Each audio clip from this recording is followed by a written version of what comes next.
distribution. I don't think Tyler Perry has his own distribution. I don't think Oprah Winfrey has her own distribution. We know none of the music companies have their own distribution because black people don't want the responsibility, the accountability, or take the financial risk to really be the captains of our own economic destiny. And that's all truth. And that's why at ACAF, we're trying to do something different. That's why you see our products here.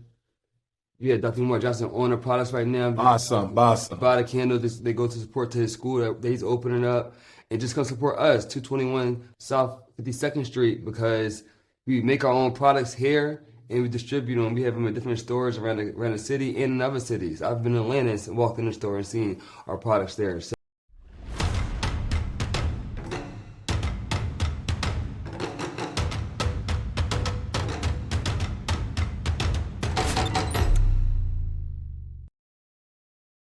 And it's funny because no matter if anybody want to disagree with you, it's like it hurts us in the end because it hurts us. We're becoming kind of impure because we're not being our strong with our strongest genes to make the best selves. And to piggyback on the Khalid Muhammad thing, like he said, he was separated because he was dark skinned. They don't want us people that's this complexion being the top of anything. So this is a more way of not getting more melanated beings on this planet, man. And I agree with the point of like, it's not the fact that you just can't look at another race, but it's like we making it where it's like it's not even cool to look at our own race. We changing the whole narration of black on black love because there's too much media about unlove and hate and fighting and not the real love, and they don't show that. And that's sad. Just like they don't show the good things in the community, but only show the bad things. Somebody said we can create our own media where we highlighting what we do and then telling them what they not doing right, so the narrative can switch so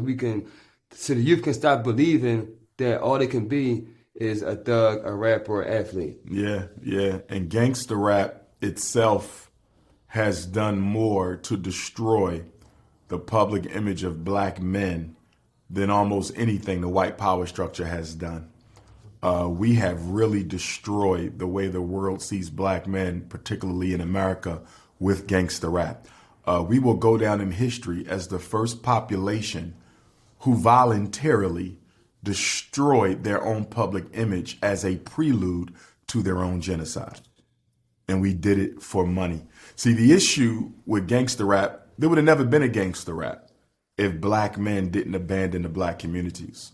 You know, I put that on the shoulders of professional black men, working black men, middle-class black men, and celebrity black men. Gangster rap would have never been created because we would have never allowed it. We would have never allowed young black boys to put music out that prioritizes and fantasizes killing, sexual exploitation, selling drugs, going to jail. We would have never done that. How were young black males even allowed to create that type of filth?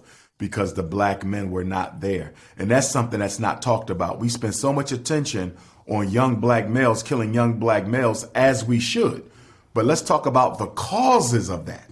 You know, one of the biggest causes was professional black men abandoning the black community. How often do you see professional black men in the inner city? I mean, living in the inner city with black boys. Our young men should have role models on their block. The only reason why LeBron James and Little Dirk become role models is because they see none around them. And when you see none around you, you got to have some. So you automatically draft them from the television and the radio. So the only reason why the rappers and athletes have so much influence over young black males is because the dentist, the lawyer, the school principal, the surgeon, the business owner, they have left the black community. They turned their backs on black boys. And in turning their backs on black boys, they turn their backs on our single black mothers. African Cultural Art Forum. This is the only place I get my shea butter from. Always. It's moisturizing. It smells good. I absolutely love it. All my friends love it, so I'm here to buy some for my friends. So come to African Cultural Forum, 52nd Street, and get your scented shea butter. How can we come back from music, all the drill music and everything? You have to create an alternative. You know, coming from a behavioral psychology perspective, it's one thing to tell people what not to do, but you can change behavior far greater if you give them an alternative of what to do. It's like when we say buy black, okay, don't shop at no more non-black stores. That sounds good. But did you give them an alternative to shop at? You got to have that alternative. And our problem is, although we identify problems in the community, we don't construct solutions. And one of the things we got to do is we got to come up with an independent black media. I mean, not just conversation, but also the news, the music, the movies. We have to have a multifaceted, full surface media system that gives our people, especially our children, an alternative from the things that they see on the white man's television. So how do we build that infrastructure? Because it seems that the Jews have all the infrastructures for us to build that. So are we even able to even build our own? You can if you want to do it independently. The only reason why the Jews exert that type of control because you still want to use their platform.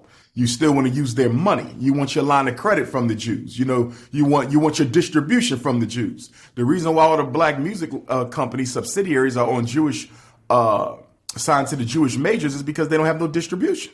A couple years ago, Bad Boy didn't have no distribution. Puffy couldn't get his music out because there's no black-owned distribution companies, not major. So they had to sign to the Jews to distribute. We need our own distribution. That's one of the weaknesses of black folk. And that's why even now, 100 years after the most honorable Marcus Messiah Garvey gave us the Black Star Line Steamship Corporation, which was actually incorporated in Delaware, ironically, and we purchased our school in Delaware in 2019. Garvey incorporated in 1919. So we purchased the school during the centennial of the Black Star Line. But the Black Star Line Steamship was about distribution. Garvey said, how are we going to talk about economics and we can't distribute? If you want to sell ACAF products in Jamaica, you want to sell ACAF products in Ethiopia, you want to sell ACAF products in Australia or Canada or London or France, you're 9 times out of 10, you may have to distribute that through a non-African source. Whether it's the post office, whether it's DXL, whether it's FedEx, you're using non-Africans to ship your merchandise. Garvey said, let's cut the middleman out. This way we keep all the revenue, we can hire our own people, and we control our own economic pipeline.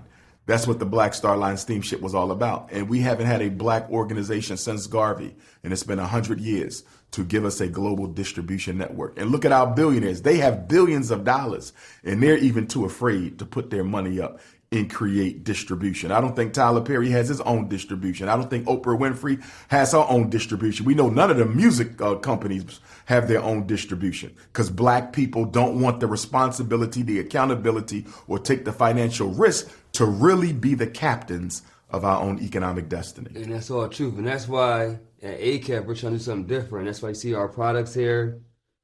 You had Dr. Umar Johnson on the products right now. Awesome. Buy the candles. They go to support to his school that he's opening up. And just come support us, 221 South 52nd Street, because we make our own products here and we distribute them. We have them in different stores around the city and in other cities. I've been in Atlanta and walked in the store and seen our products there. So, and all the black bookstores and cultural shops across the country, y'all need to make sure y'all reach out to ACAF too. How can they reach out? Give them the number, email, website, anything like that. Our website, www.acaf.us. On Instagram, ACAF1. Telephone number 215-476-0680.